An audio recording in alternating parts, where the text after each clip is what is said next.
Today on Lulz, we are tackling a few different issues. We got the Illinois House approving a sports betting tax hike. We'll, of course, get Brian's thoughts on that. We also had a little controversy in the best ball streets after a drafter purposefully threw a draft last night. There was lots of discourse on that.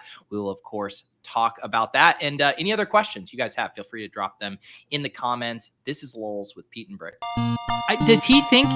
I think he thinks this. He thinks this is a go. Vegas Dave thinks this is a go. Hot naked girls doing yoga. What? Why don't you just win like a man? Random.org.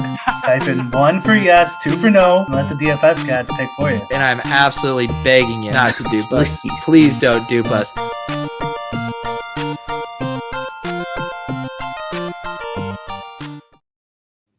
All right. Welcome to Lulz, your go-to place for DFS, best ball, drama, all of that good stuff. I do feel bad, Brian. Once a week, our friend Travis Petty will swoop into the chat, maybe like halfway through the show, and see, is there any DFS drama going on? And I feel like we've really been letting him down lately. That's not our fault. That's not our fault, Travis. Watched the intro, and I think I might need a new Lulz hat. Do we have any new merch? You know, it's so funny you say that. Not new, but I'm doing an iced coffee out of the Lulz mug today here. I have one of those. What kind of merch would you like? I'm actually wearing new brim. I got a new pocket tee that my store now has that. So this is from a ADP ship chasing reference. So, but you want a new hat? Like an age appropriate hat. Like do you like the dad hats, like this style? Yeah, dad hat.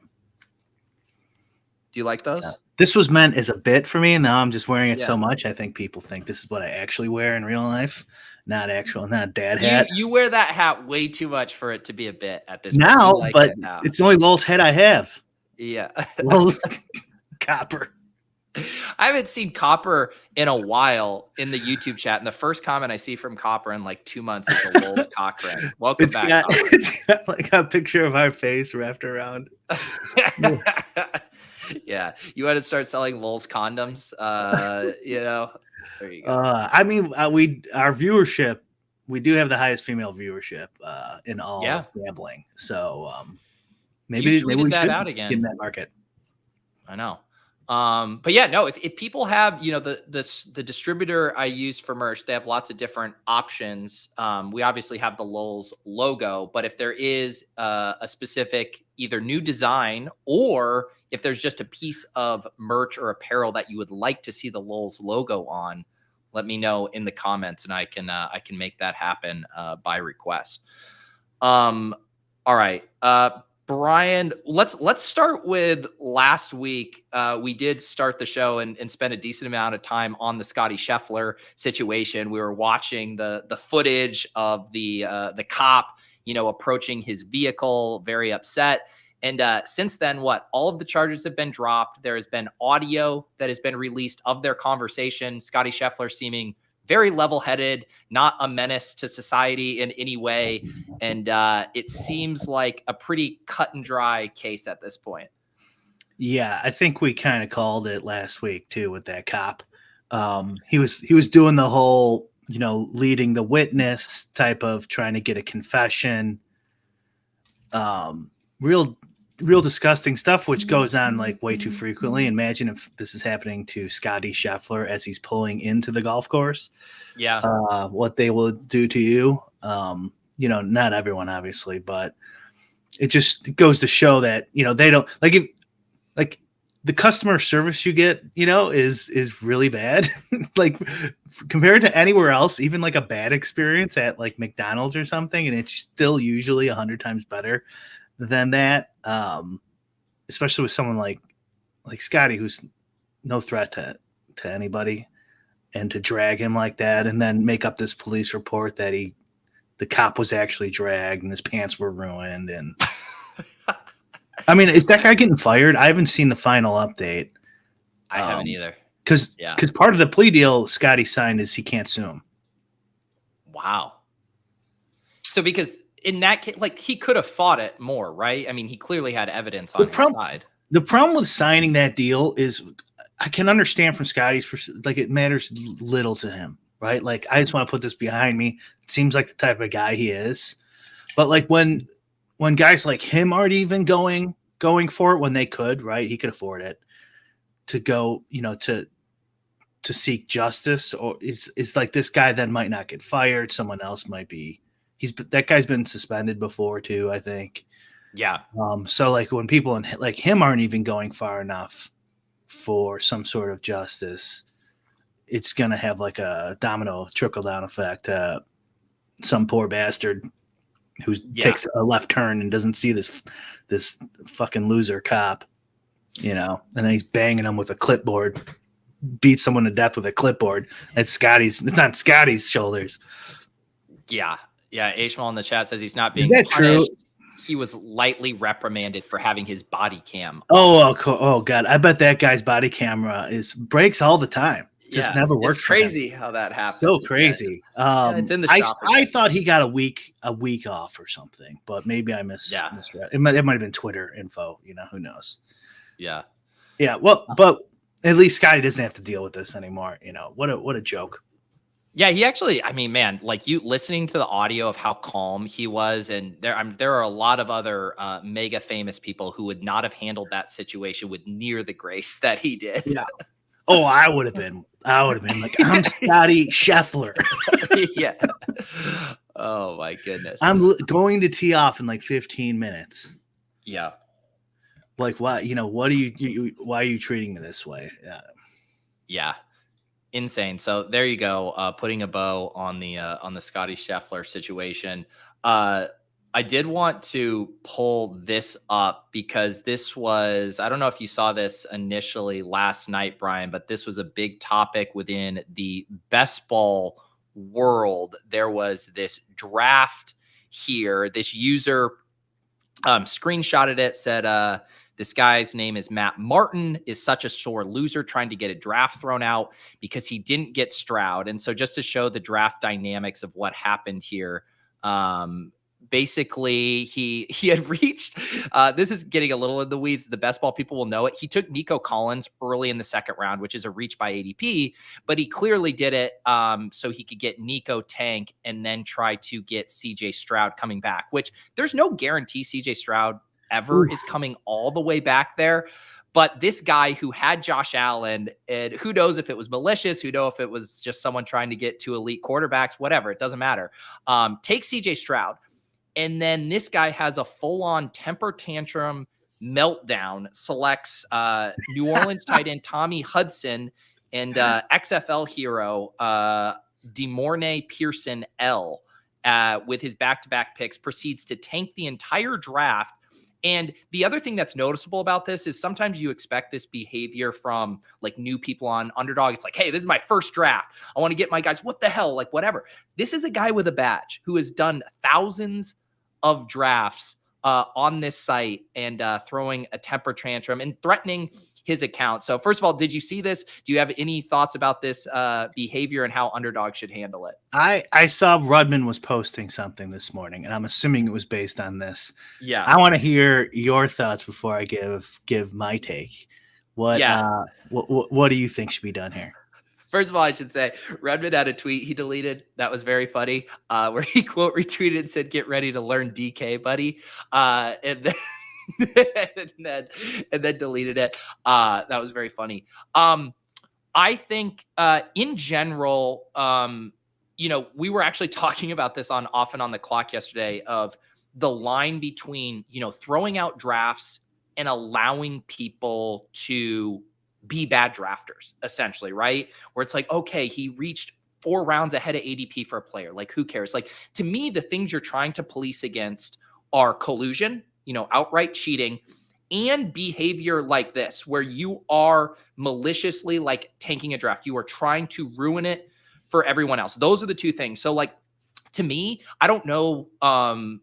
I don't want to necessarily go as far as say it's like a full out ban, but I don't know, like a year ban, like some kind of thing where there is an actual punishment, I think is deserved in this instance. And this guy went on to admit it. Like, this wasn't just a thing where he could have said, oh, I got timed out or whatever. He went on Twitter and said, really getting piled on here. I apologize for wasting everyone's time. I've done thousands of drafts and never responded to being sniped in this way. I rage quit and it was poor form. I'll try to do better next time. I mean, I guess some points for honesty, but if I were him and wanted to stay on Underdog, I would have said it. I was messing around with my queue and it was an accident because this kind of more makes it very obvious. But yeah, what's your take on this? I agree with everything up to that, to your last point of this guy's case. So I think they really should be focused on collusion. Yeah. Now, this isn't going to be a great example, but like if somebody gets tilted like this on a poker table and donks off their buy-in, the casino shouldn't come up and go, listen, he tilted off. We're going to have to reset here. Give him his money back. Everyone gets their money back. He was upset. It's like, no, that is part of the game. Now, the slight difference here is this is a tournament where one of these teams might get like a super team or something. Right. That could affect the entire tournament. So it's not apples to apples, but I think the leeway for people donking off a stack, so to speak, should be there for sure. The whole edge you have in most of this stuff is bad players. Let's just be real. You're better than them. And so sometimes it comes in this form of people tilting it off. So yeah. Now I'll tell you this too. Like, I don't know if he wants me to say this. I'll just say he probably doesn't care, but I'll just say someone we know was like trying to figure out how to beat best ball. And then, the picks that he was given were so bad. I think he had the draft was canceled.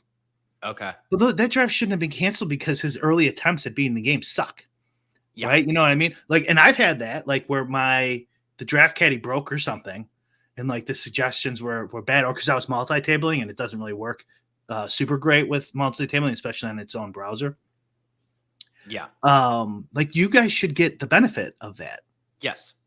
Of course. So like, I like that they're being proactive in policing, of course. But I think they should probably have more leeway to allow for bad lineups to go through when it's not collusion. This isn't collusion. This isn't then another guy's directly benefiting. No. I guess I get the other side would then be like what I said earlier is, well, a team in here could get so good that they have an unfair advantage to all other pods. So let's just give it. I definitely wouldn't ban him. I want that guy in my drafts. I don't want him playing on DraftKings.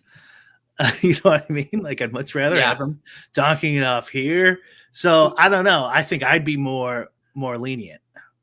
Yeah. And it is this weird thing where you're like, it is so crazy because you're trying to find one incentive for this guy to behave this way. And there's literally none. One, you're torching your $25. You are risking your account. He literally took 2 joke players and then Rashad White falls to the 6th round to the guy he's mad at. That's actually a nice ADP value on Rashad White there. Like everything he's doing, it's like, what is the upside of doing this? You clearly love drafting. You have a badge. Like you spend a lot of time doing this. Like, I mean, this guy the difference between mini tilt and full blown tilt. Like mini tilt, this guy would make his life every draft pick just to screw over this guy. So he would look at his stacks and go, who can I take in week 17 that he would want? Who could I take that stacks his stacks? Like that's a mini tilt. Full blown tilt is this type of shit where you just shove it in with deuce 7 offsuit. You know what I mean? Yeah. Where you're just against a guy who's already 4-bet you, something like you're just dead, So like these are like 2 different types of tilt. And man, I don't know. I think what they should do to this guy is give him his own YouTube channel and let's watch him tilt. I wish there was a camera when this happened because I have to manufacture, tilt when I'm streaming because it's just a fucking draft. Who cares? But it is entertaining to get really upset at something. This guy holy cow. Do you think he punched a hole through his drywall when this happened too? This is the tough fish of DF. I mean, of best ball, right? Maybe this is the guy just flipping out. For the younglings won't get that reference, but this is the guy on YouTube flipping out playing basketball. That, I mean, someone should, even if it's an act, someone should start that. Can I tell you the other thing my brain went? I want you to guess what you think happened, because do you think he like rage scrolled, like he just went scroll, click? Or do you think he rage pecked Tommy Hudson? Tommy Hudson's the most obscure name. Like, that's what I really want to know. Was it a random scroll click, or was it DeMornay Pearson L? Drag and click. Drag all the way, click. Drag, click, yeah. Or was, I mean, I would like to see these guys' rankings on the day of draft. Drag, QQQQ, leave. Right. Something like that is possible. It's just like, again, I will not condone this behavior ever, but I would get it if it was your first time doing a draft on Underdog and you're just like, this is my experience, man, whatever. One of your first times doing a draft. When you have done even hundreds of drafts, much less thousands, like this guy's admitted, we have all seen every bit of this. You're waiting on quarterback and people take their fourth quarterback. We've seen it a million times. Like, this is par for the course. That's what's like boggling my mind as someone who's an experienced drafter could be thrown by this happening. You know how many fucking times I've seen someone take two elite quarterbacks and I thought it made no sense? Like, how have you not seen this before? How did it get this far until you flew off the handle? I think it was, you mentioned the Nico Collins reach in the second round. He's like, yeah, I'm a genius. I'm going to go up here, and then I'm going to get Stroud and the whatever it was. And what about this? What if it's like after 5 rounds and it's not collusion? Let the donk off his roll. Mm-hmm. Right? Let's have like somewhere, like this was pretty early. So this is almost 5 rounds. We got 4 rounds here, right? 4 real rounds. The picks, the tank picks were the 5-6 turn. Yeah. That's a little on the cusp. Maybe it should be 7 rounds. But like if somebody's connection, like I guess connection's different. That's no fault of their own. But if somebody just donks it off after round 7, that's not enough to get rid of the draft, in my opinion. You got to allow donkeys to be donkeys. I think that's my vote on here. The other side, though, is you have a strong argument for. I don't know about the whole year ban. That seems very extreme to me. I condone this as long as it's live streamed on YouTube. Then it should be allowed, and no restrictions. Yeah.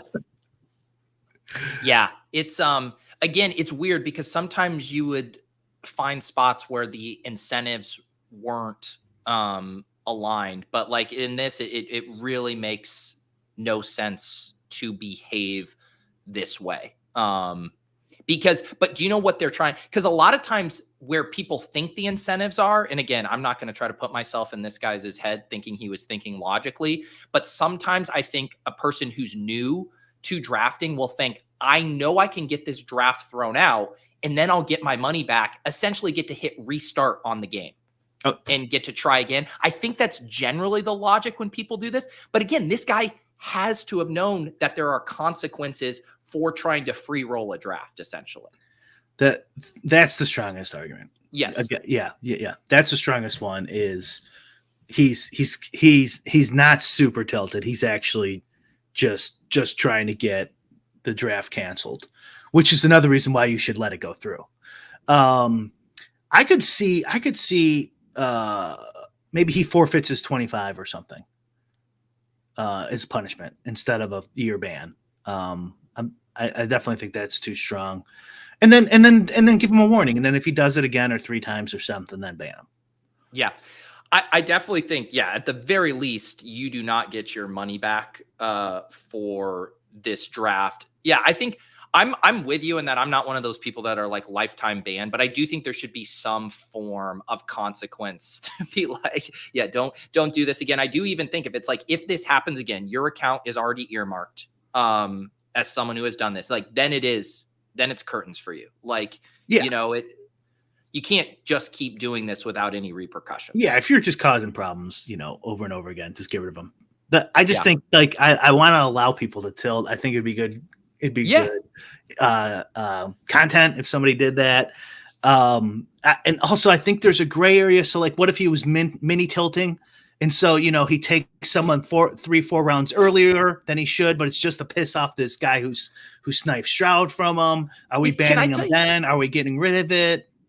Can we talk about like what the actual way to handle this tilt, like the good version of this tilt? I look at this guy's draft and I say, guess what, buddy? I'm going to make your life a living hell the rest of this draft. Okay, you took Josh Allen at 35. Guess what? I am taking Keon Coleman and Khalil Shakur at the 5-6 turn here. I am going to take every single Buffalo Bills player you could ever want. I'm going to make you have naked Josh Allen. Like every little thing I could do to stick it to him. Like that's how you have fun. Like battle with this guy. Take each other's players within reason, and then no one actually cares what happens. This is like just what is it? What's the saying? Cutting off your nose to spite your face. And then there's 20 rounds now, right? And then in 20 and 19, you take the backup QBs for Buffalo and Houston. Who's Houston? Houston's actually got a good backup, right? What's that guy's name? He was a starter for a couple years, unless they cut him. Sorry, who are you talking about? Isn't that Houston? Let's see if I can.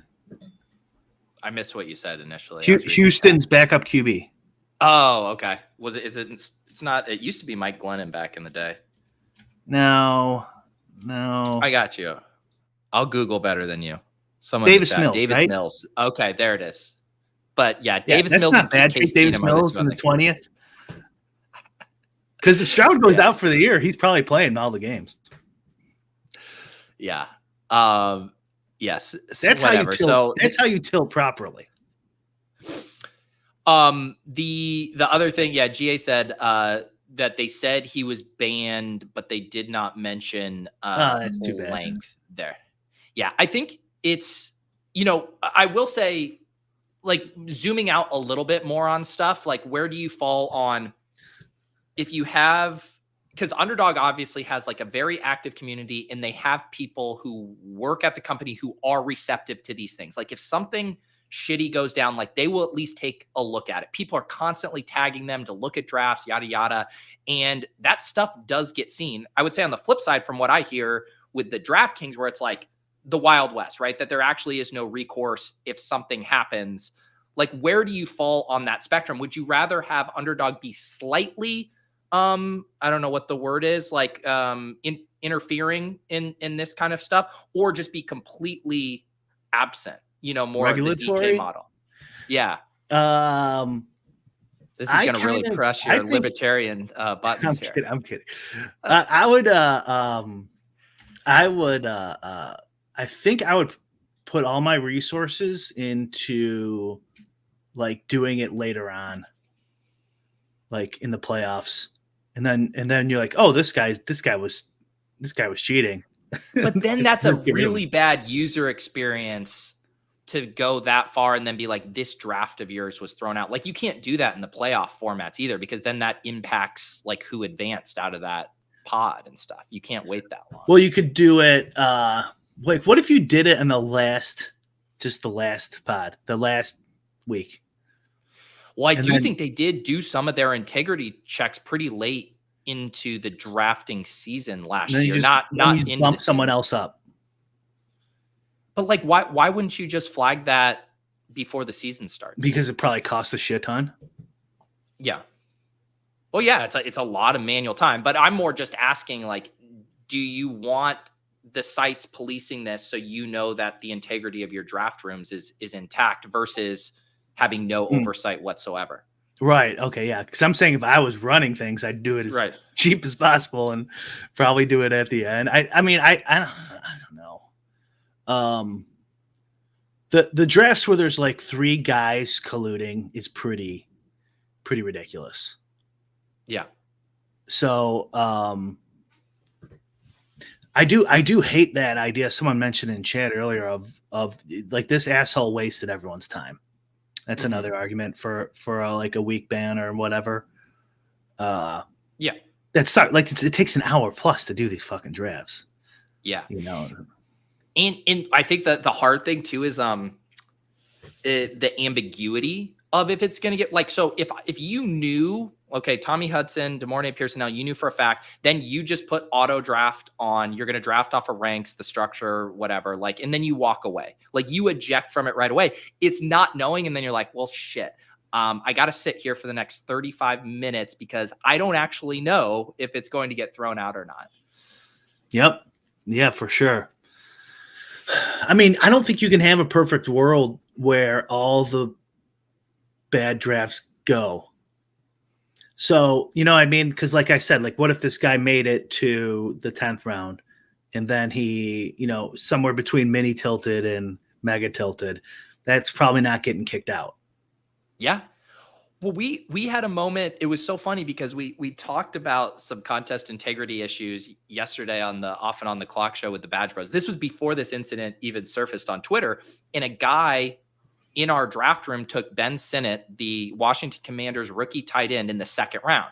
And we were just like, are you kidding me? Because we're like, this guy's going to tank it. And it had to have been like some Davis Maddox star method. He put a sleeper he wanted to make sure he didn't forget about, because then he just drafted, like, I didn't think it was a good team, but he like drafted normal the rest of the way. You know, it wasn't like a tank situation. It was like, I think he just put a sleeper. And it's like, no, you don't want that draft thrown out. Like, he made a mistake.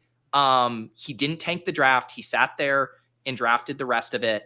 And like, you want to allow people to be bad drafters in those scenarios. So it is a tricky thing. I think overall it's good that this stuff is being policed both by the community and by the people at Underdog and who look into it. Yeah, I always err on the side of the community. We'll figure out. Look, this is another good reason to make all the info public. I'm not sure if they decided that, if they're going to put out like every month or two BBM data this year instead of waiting to the end of the year.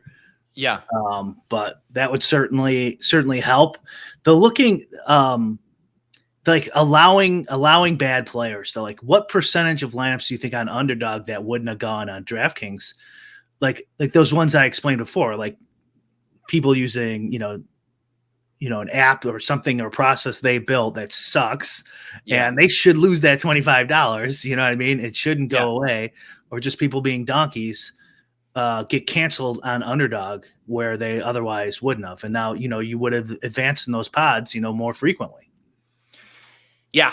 And I think that's where like having a really good internal system where you can audit, like, so the way they draft, say the person you were talking about who hypothetically is trying to solve best ball and is making some mistakes, you flag that account, but then you kind of like monitor it, right? Because then you want to see, are there patterns of behavior? Like if this didn't surface onto Twitter, but they flagged this and then, noticed a pattern of behavior that was weird, I think that's where it is actually very helpful, but it requires a lot of resources and money and time, like you said.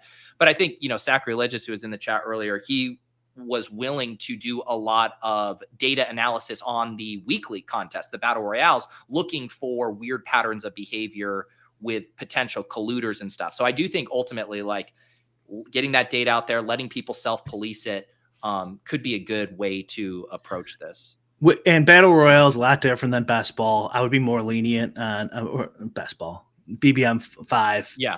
I would be a lot more lenient. He's right to be suspicious in that battle royale for sure.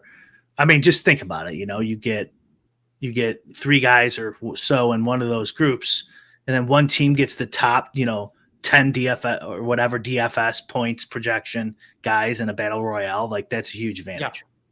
Yeah, and it's a weird thing because, I mean, in the typical battle royales where it's 6 drafters, 6 rounds, 36 players, like you said, if 2 to 3 people were like colluding, like they can get combos of players that like no one else is getting. And that's why they've even kind of scaled back some of the smaller ones, right? Because they would have the 3-person like battle royales for like a single game slate. And that's when it's like, no, it is literally impossible to get these 2 players on the team because they go 1-2 in every draft. They're the clear top 2. But if you had someone tanking it, then it would be really easy for someone to get those top 2 guys. So it's like, but then on the flip side, Brian, it also, you don't want to be overbearing in that, like, there are guys scrolling the F down. They're passing on the battle royale strategy, I'm not going to take a first round pick. I'm going to take 2 second-round picks because I know no one else is going to have it, and the projection difference isn't that big. Yeah. What if the way I think to solve this is way different than convention? Right. Now all my drafts are getting, that is a possibility. Like, what about like to the 10th round? I don't know. Like, I feel like in BBM5 type of formats, after the 7th or 8th or 9th or 10th round, just let them be donkeys, as long as it's not collusion. And then here's another thing too, where we're talking about like punishment. If you, first of all, we've said a bunch of times over the years, and we'll say it again, like, if you're a cheater like this, and you and your buddies think you're geniuses, and you're, whatever the age minimum is, 21, you're like, guys, wait, I just figured it out. If we get in the same draft lobby, we can make a stud team. Wow, yeah, no one's ever thought of that. Like, all these stupid little cheating things, they're not worth it. Like, they're never gonna help you. You'll probably get caught and banned. And then when you actually want to put effort into it and beat the game later on, you can't get a fucking account anymore because they have your IP, and you're gonna have to use your mom's account and all this shit. You know what I mean? Like you're a limited sports bettor. So like, it's just not even worth it to do it. But the difference between this donkey, I think, and the guy and his 3 buddies who cheat in Battle Royale, that's like, now you're looking at a permanent ban. I think that's a big difference. I think it's a big difference between the two. Now, this guy, the angle that you called, he's just trying to tank, so he actually gets it. A free roll. I would do a short ban, week or whatever, and then if he does it again, ban him, or maybe give him 3 shots. I don't know. What if you did this? What if you? This is like kind of because the whole thing, right, is you have these 11 other drafters. What if Underdog said, we're refunding this? What if you had to? Your account is banned until you pay the $300 to cover this draft. You are making whole all of the other drafters. It was this $300 were put in play for a Best Ball Mania draft. And it's like, I kind of feel like that's kind of an elegant solution. That's like a logical. The problem is, I think when you start messing with people's money, you start like legally getting into different territory. Yeah. I really don't know. Like, I was even thinking the $25 forfeit you might now want to do. Right. Because once you start like getting, especially in the world they're in, sports betting and stuff, like confiscating people's money and then charging them a fee for more fee. Like, it seems like you're kind of like, you're getting the gray area that I have no idea. Like, holding their account ransom. Yeah. Right. Legally, it probably wouldn't work, but I do think just philosophically, it's a pretty good solution. You cover the cost of this draft and everyone's time that you wasted. I think the punishment should be this guy has to live stream until he tilts again, and I get to see it. And then we'll call it even, because I want to watch this tough fish guy. And then he has to eat his cactus that he earned last year for maxing BBM. He has to eat it live on stream while he's tilting. He won't even feel it. Oh my goodness. All right. It is wild how, like, even just when Neil put this in our mentions on Twitter, like the conversation breaking out again, like so many people have very strong feelings about this. You can go read like the comments through here. Like, some people are equally as mad about the guy who sniped, which is also just like hilarious to me. The whole thing too about this snipe, it's like, this is CJ Stroud past ADP. Like, to me, this isn't even a snipe. This is like someone who doesn't understand like how to, allocate their draft capital in a smart way to a single position. Like, I don't even consider this a snipe. It's like CJ Stroud slides past ADP and it's a fucking snipe. Get the fuck out of here. So it was past 8. So he probably timed out. That guy, yeah, the guy who ended up taking him. Maybe. If he takes him here, he probably timed out if he was past ADP. Definitely, possibility. That is tilting. I'm telling you, and that extra level that he planned it out with Nico, and he was just, everything was lining up. The Josh Allen guy's right next to him, so he doesn't need CJ Stroud, and just sent him to the moon. Again, if I'm trying to justify a mega CJ Stroud tilt, this has to be the mega CJ Stroud tilt. With pick 7 in the middle of the draft, you take Nico Collins. At pick 18, you take Stephon Diggs. At pick 31 in the 3rd round, you take Tank Dell. So you've taken all 3 wide receivers.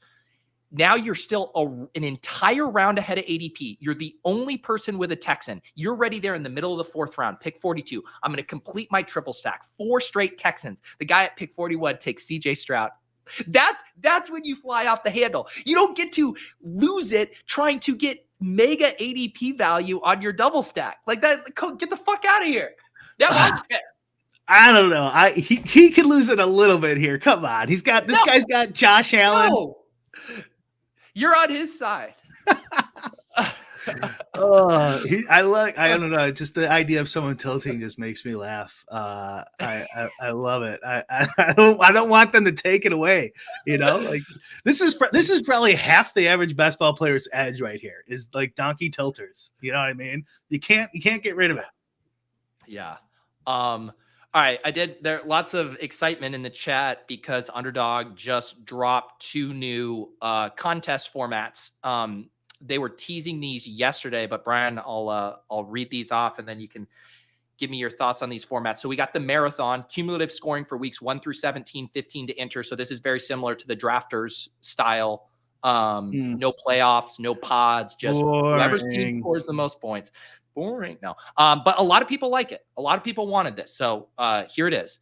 And then this one is kind of fun. It's marrying a little bit of the 2 elements. It's called the sprint. So you do have 2 of 12 from your pod advance into the playoffs, but then it is cumulative scoring for weeks 15 through 17. That's so cool. Yeah, it's basically saying who had the best playoff team. Yeah. As opposed to the pod luck. How many people want that in their home leagues? Yeah. If I would have just made it in the first week, I would have won. Yeah. That's pretty cool. I think it's awesome that they have these, and specifically because people have wanted versions of this. I fucking love the pod luck. To me, it's the most entertaining thing about best ball. But I do think these structures are interesting. And Brian, it probably reframes. Obviously, week 17 isn't all that matters. Like thinking about 3-week chunks for schedules, for correlation, those round robin elements we were talking about, like galaxy braining for Best Ball Mania, those become pretty impactful in this structure. Yeah. You just want to add all those week 15, 16, 17 correlations. So guys who have multiple correlations there, you really want to stack up in this format. That double correlations and yeah. So does stacking increase there? Does stacking increase does your desire to stack more increase there? Or is it exactly the same? No difference.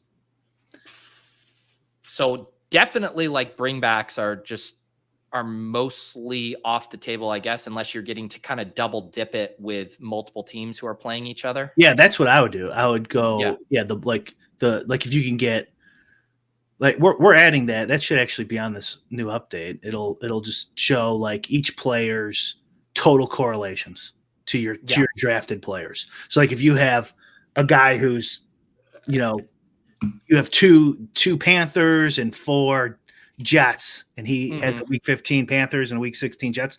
He has 6 correlations with your drafted players. So that would actually make a lot of sense to look at that on this format. For sure. Yeah. I mean, the drafter, the marathon, I don't know. It's just not for me. Hey, that's me. If you like it, like it. No, this is my preference. I just, after friggin' 8 weeks, you're like, oh, okay, I'm dead later. Yeah. No, it's not my jam either, but I do really think, and it's actually been funny to kind of see, and one thing I've been thinking about a lot as I see best ball analysis, and it was kind of like what we were talking about last week, where so much analysis is still trying to almost solve for a different game than best ball. It's still wired to this 17-week game, and people still have not fully come around to, weeks 1 through 14 are literally 25% of the contest. There's the 3 other rounds in 15, 16, and 17. And so much analysis is all about medium projections over the entire course of the season, not prioritizing production that is backweighted and like understanding that. There are people who like just living in that mindset of like, I like drafting old school, like who projects well over the course of the whole season, yada, yada. Like they are going to make better teams in this kind of format because I've seen them try to pigeonhole their strategies in BBM and it doesn't fucking work. And people get really upset about it. They're like, why doesn't this work? Why is the data? Why are you taking so many rookies? Why are you doing these things? It's well, the contest demands that we do that because that's how it's structured. So again, I'm like you. I don't have much interest in this kind of format, but there are people out there who haven't been able to adapt. And now I think there's a contest for them. What about combining my idea for cash games in DFS with best ball? So like cash games in DFS, a lot of people are intimidated and they don't want to join it because you're like playing directly against you to cow, you know, like who wants to do that? Or you'll see like 3-mans or something like that. And it's like, there's only one donkey spot left. And, you know, you're like, oh, am I the donkey? Why am I joining this? This is a problem with poker too, in my opinion, like the head-to-head boards, you know, the battles for the head-to-head lobby. Like I always thought they should make it a random entry where everyone just enters a pool. And then like in poker, you're seated at a random table. Well, in DFS, you could do it where, yes, you draft against an individual person, like in a cat, like let's just say regular season best ball. No one's playing. There's not a lot of people playing cash games, right? No. Right. So you enter, it'll be a pool of everyone playing cash games. So like, you don't have to just sit there and draft against whoever the best cash game player is in best ball. I don't know. And then you randomly get assigned an opponent. Yeah. So you could have the same players. Well, who cares? You know, it's just like DFS. Right. Like you're probably not going to do. Yeah. Yeah. And this, like, we can, the whole thing that's awesome about all of these different contests, whether it's Eliminator and weekly winners or the sprint or this, is it's so people can go pick their flavor. It's like whatever flavor of best ball you enjoy. If you're edge seeking and you want to go play weekly winners because like the sharps haven't infiltrated that, like there's that for you. If you like the cumulative element, like I don't get this sentiment. Pretty disappointed in these 2 contests. It's like Underdog has like 5 or 6 entirely different best ball formats that are available. Go play the ones you like to play. Like, I don't think it's a bad thing at all. Like I said, I love the pod dynamics. Doesn't mean I think it's bad that the sprint or the marathon exists. I don't understand that comment you just highlighted. I don't either. Why'd you highlight that? No, I'm saying I don't get why you would be disappointed in contests. It's like going into an ice cream store and being like, pretty disappointed they have pistachio in there next to that mint chocolate chip. It's like, but I don't understand what the hard agree is because we disagreed ourselves on. I like the one and didn't like the other one here. Yeah, because I like the idea that the 100K one. Yeah, this one seems pretty fun to me. I wouldn't even mind if that was the BBM5 structure. Well, to me, the thing I always think about, and they kind of tried to do this last year, like what I think would be maybe fun is if you just had the same contest, right? You had BBM, but you had like parallel prize pools, right? So you had like the week 17 prize pool, but then you had like a week 15 through 17. Like instead of having the regular season prizes, you basically have a playoff prize pool that is rewarding the best team in the playoffs who essentially had bad pod luck, but it's still within the same tournament. Maybe we should pivot and show that Illinois tweet on why none of this stuff might be playable in Illinois shortly, or even that could be in any state really. Yeah, let me pull this up. Yeah, pull it up. Like the energy of this comment is if I've known Spinner my entire life. I know it, and he just discovered you. It's like your best friend from like sophomore year in high school you haven't talked to in 25 years or something. How the hell you doing, man? No way. That's Spinner? Petey fucking Zetz. Dude, fucking Spinner, dude. I've been wondering where you been, bro. Do you remember in 8th grade, Cade Newman? Do you remember? Oh man, there was a Cade who went to my high school. There you go. All right, Brian. Someone had posted this in the Lulz Discord here. Illinois House approves sports betting tax hike despite operator warnings. Break down what's going on with this. Well, the operator warnings, you could probably piece that one together. Please don't take our money. That's a nice way of saying that. Operator warnings. So they raised taxes. This is I do not pay as close attention as I used to Illinois politics, but they raised taxes across the board in Illinois by like $1 billion or $2 billion. And so I imagine this was part of an omnibus bill. Maybe not. No, it looks like it was on its own bill, maybe. HB 4951. But they're also raising taxes on sports betting, which, what do you think will happen when they raise taxes on sports betting? Do you think DraftKings is like, we'll take funds from DFS and just pay for this, and we'll I'm sure they'll shoulder it all. I'm sure. Yeah. Jason Robbins is probably like, I'll take a little bit less pay. I'll sell some stocks and I'll pay this off. Or are they going to just, raise the rake? It's a pretty big jump. 15% to 35%. It's a pretty big jump. Yeah. And I've said this, I know, I'm sorry to cut you off there, but having worked there for many years, I'm telling you, all the people there think of gambling as a tax on stupid people. They've said it to my face. And so they do not give a fuck. And there is a big difference between state budgets and federal budgets. The federal budget has the Fed Bank, where they could print and leverage debt and sell debt. And that's why we're $34 trillion in debt nationally, but not statewide. They can't do that. So they got bailed out during the COVID crisis when they printed $7 trillion and bailed out a bunch of states. Illinois was one of them. So it paid off the budget, but they really do have to be budget conscious at the state level. And I know the people who made the budget in Illinois, and they were always trying to figure out how to get money and how to pay for the roads and et cetera. A big issue now in most states is that EV cars are, most roads are usually paid through a gas tax, a slight tax on every gallon of gas. And if you have an EV car, they're not getting that money anymore. So now they're going to start taxing EV cars. So you guys have that to look forward to if you have an EV car. But, when you think of gambling as a tax on stupid people, this is just another avenue to fill that budget, which they have to fill because they actually don't have a state bank that they could just, print money and just be in debt forever. Right. It doesn't work that way for the states. So, I mean, this sucks. I don't know. It doesn't say anything about DFS in here. That's good. At least that's a positive spin. I don't know.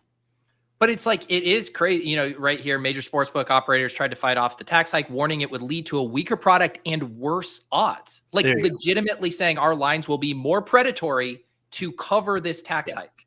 Well, this is why they're such fucking phonies. I fucking hate these people.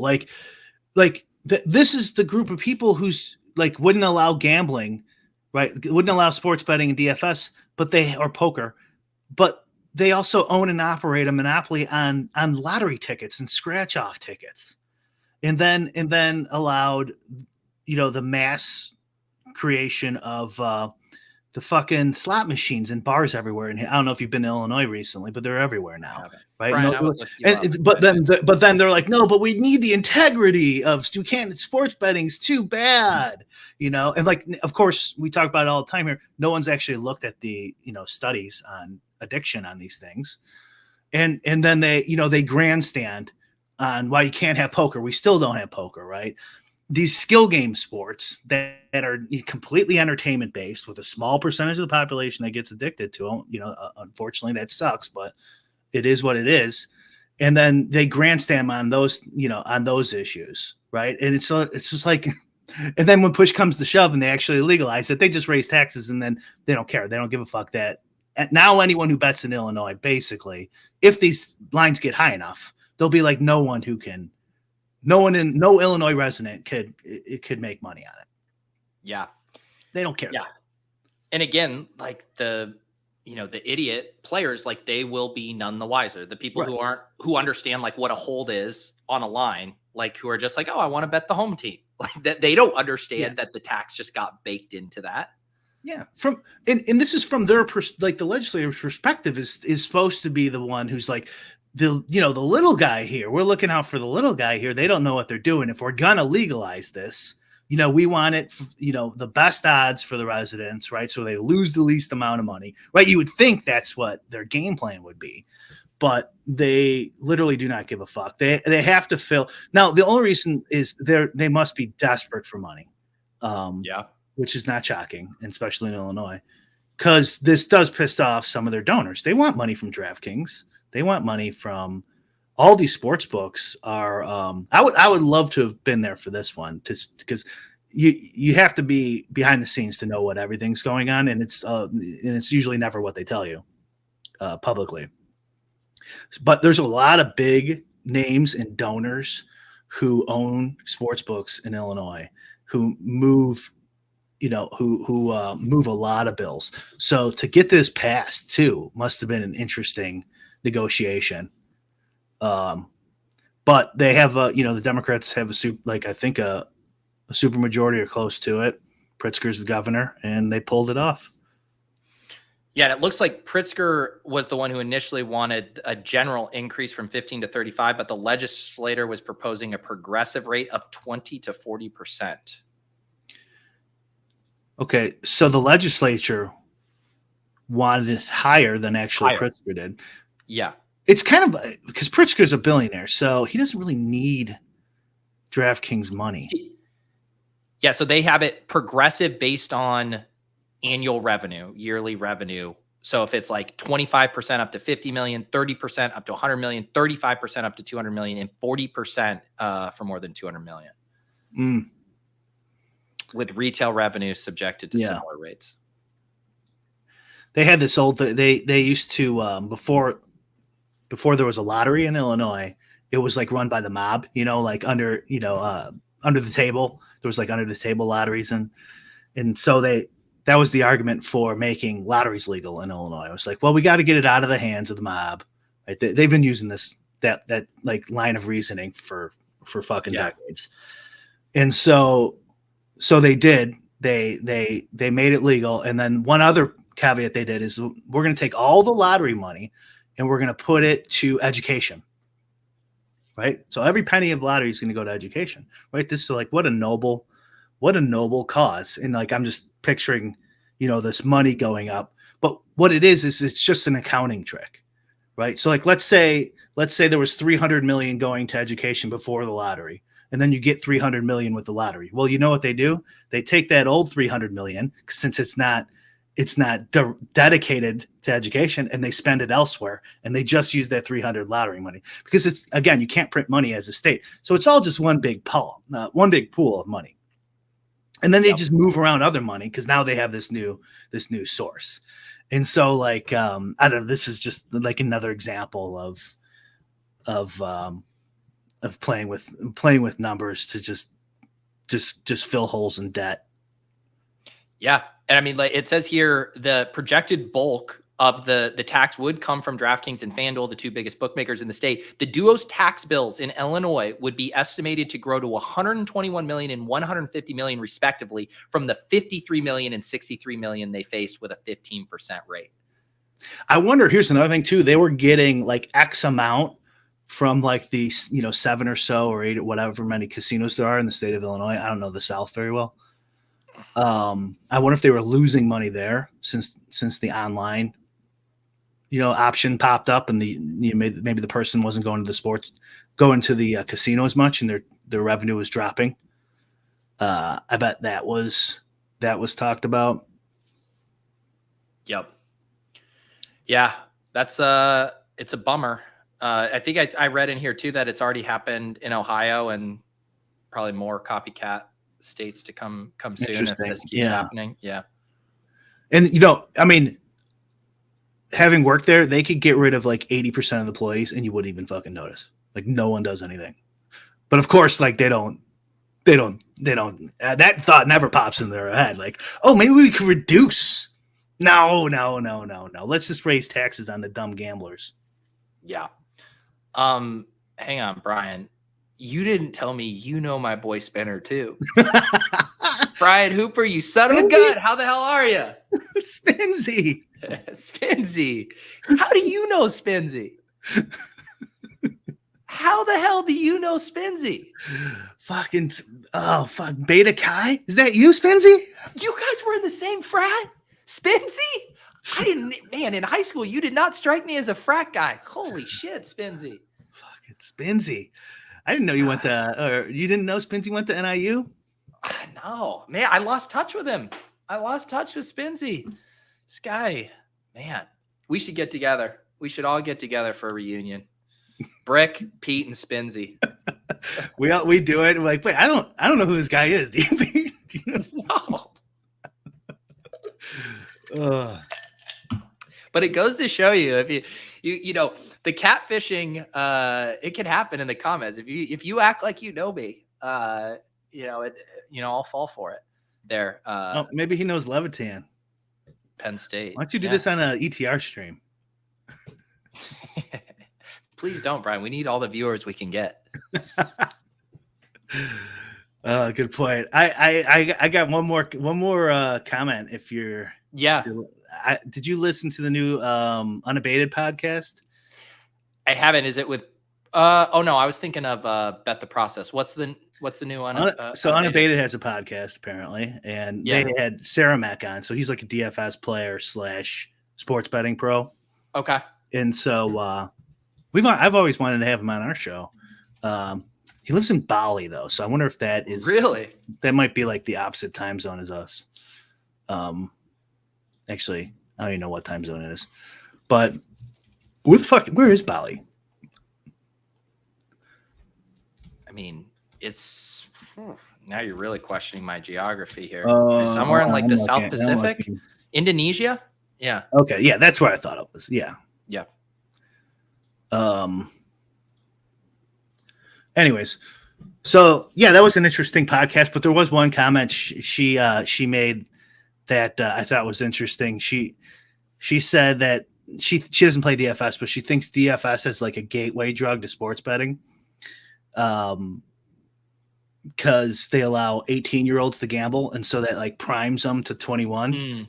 Now it's my understanding it's 21 only. Anyways, so I think she's wrong on the numbers, right? Is there any state? I'm asking chat too. Is there any state that allows 18-year-olds to gamble on DFS anymore? I don't think there is. But anyways, it is. There might be some 18s. Nebraska and Alabama are 19. Oh, 19. Interesting.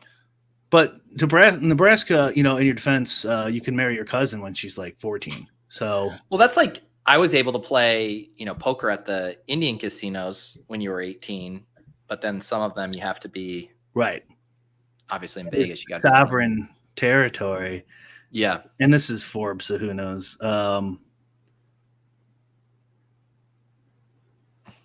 Yeah, but either way, so. But my thought was like, what a depressing way to look at your industry. That like this is, because there's a reason I'm bringing it up is because we were talking about how these legislators think of us. You know what I mean? Mm-hmm. Like, that's bad enough. They're ignorant idiots. They don't know anything about anything. Trust me.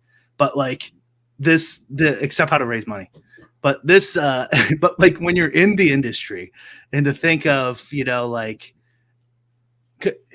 I think there's this line between like me and I think you too agree with me and other people who are in this industry where they see gambling as like a bad thing where you're taking advantage of people. And I think you kind of agree with me. I see gambling as entertainment purely. Mm-hmm. And games, you're not taking advantage of someone in a game that you jointly agree to the rules and know beforehand. And it's been around for forever, like fantasy sports. There is like nothing malicious about that. And so to like kind of think, like, oh, well, DFS is like a grooming mechanism, to sports betting. And I think a lot of AP players, advantage players, and like blackjack, because they have this in sports betting maybe too. They have this adversarial relationship with the sports book and the Mhm. casino, where poker players and DFS players, we don't have that really, right? They're just providing us a service. Of course, sometimes they screw us over. They raise the rake or their benefits drop, and there's all that type of drama. But for the most part, it's player versus player. So I think it's coming from two different worlds possibly. But in my opinion, even sports betting is still just entertainment.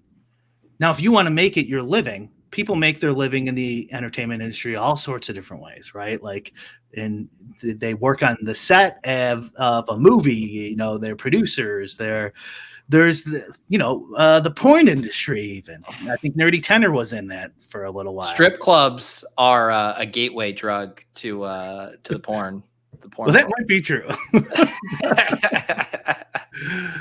But yeah, just to see, you know, the industry you're in and then I also think that's another reason why a lot of people focus on probable gambling so much is because they feel this way. They feel that, you know, gambling is a tax for should be a tax for stupid people. You know, essentially it's kind of the same logic.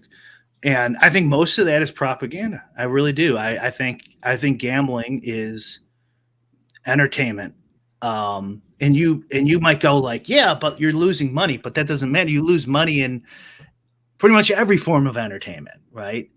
Like there's movies you don't like, you spent the money there. There's, you know, restaurants, the food tastes like shit, you still pay your bill, right? It happens over and over. And if anything, like with DFS or sports betting, like with DFS, you know, it's like watching a movie, except 25% of the people get more money than they paid for when they come back. Yep. And I don't know. I'm not, you know, I'm not talking. The podcast was interesting, and I think we probably should reach out to Cermak one of these days. Yeah, because he's got a huge gambling background that would fit our show perfectly. Is he on Twitter? What does he have? He is. I follow him. Okay. I don't think I ever reach out to him though. I don't know if anyone who watches us hit knows him up if they're if he broke the seal on podcasting. Maybe Spinner knows him.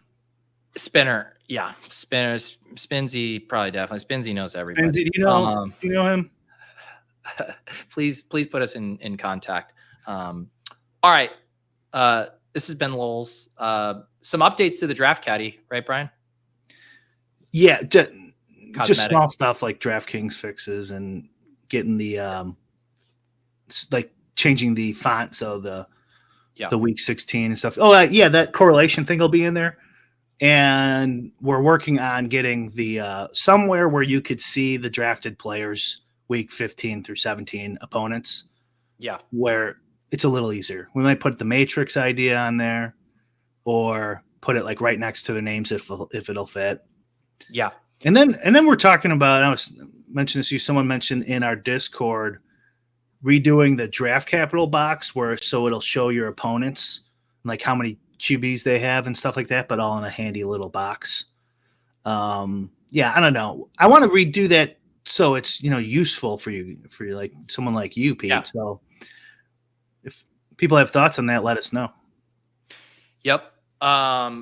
Good stuff. As far as for me, I'm doing ship chasing here at 3 p.m. Leone's joining us. Leone's actually been, I believe, in the lab refreshing the Best Ball Manifesto data and kind of comparing some stuff from last year and this year. He's going to talk a little bit about some stuff he's found there, and we'll probably do a draft. And then tonight at 8 p.m. Eastern, the return of the randomizer drafts. If you guys aren't familiar with it, we get a bunch of crazy prompts on the wheel. It is not a BBM draft. It is a draft that would otherwise get thrown out. Lots of crazy picks will be made. And my guest tonight is Matt Harmon. So yeah, you can tune in to that at 8 p.m. Eastern.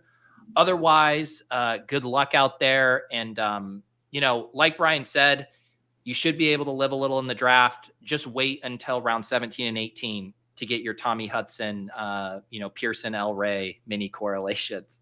All right, guys, we will see you next time on Lulz.